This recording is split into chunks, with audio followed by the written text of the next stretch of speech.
In bizarre courtroom news, a woman, Crampton Brophy, apparently previewed, according to what's happening in this courtroom, a murder of her husband by publishing an essay titled "How to Murder Your Husband Years Before Apparently Doing So."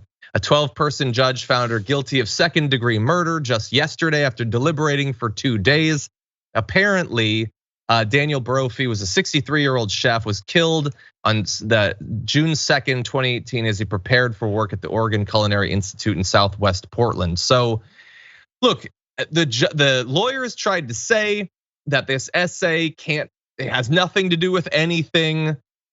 It seems weird to regular people though, and so we need to dive into it. The start of the essay says, as a romantic suspense writer, I spend a lot of time thinking about murder and consequently about police procedure. After all, if the murder is supposed to set me free, I certainly don't want to spend any time in jail. And let me say clearly for the record, I don't like jumpsuits and orange isn't my color. So with that, talking about the motivations for murder, here is what she sketched out 7 years before apparently killing her own husband. So financial motives, this is big. Divorce is expensive, and do you really want to split your possessions? Or if you married for money, aren't you entitled to all of it? The drawback is the police aren't stupid, they're looking at you first, so you have to be organized, ruthless, and very clever. Husbands have disappeared from cruise ships before, why not yours?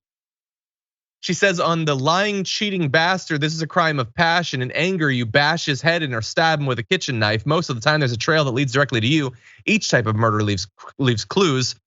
A crime of passion does not look like a stranger was involved. And who is left to clean the blood from your carpeting? And look, she goes through a lot of these different things. She also considers how to kill your husband, including with guns, but she had apparently ruled it out back in 2011, saying guns are loud, messy, and require some skill.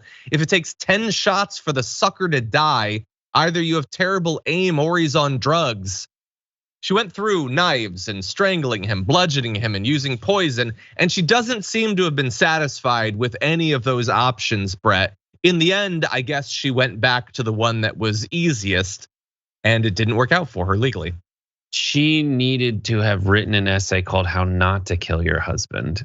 And then that wouldn't have been suspicious. The police would be like, not her. She wrote an essay saying not to kill your husband. It's good. I get it though. If it is the case that she actually did kill her husband, like for a while with this, it used to be like those who can't teach, but it seems like she can both teach and do. Jesus. Now, of course, look, this is terrible. She apparently actually did it.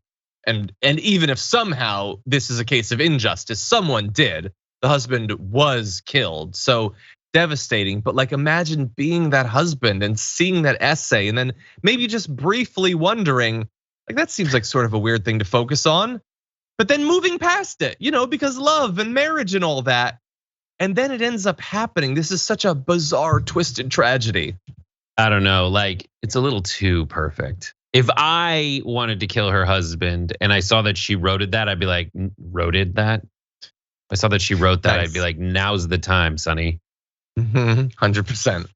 Anyway, I will say I am happily married. My wife actually is a screenwriter, and this weekend I am going to be combing through her scripts very carefully, just in case there's something to worry about.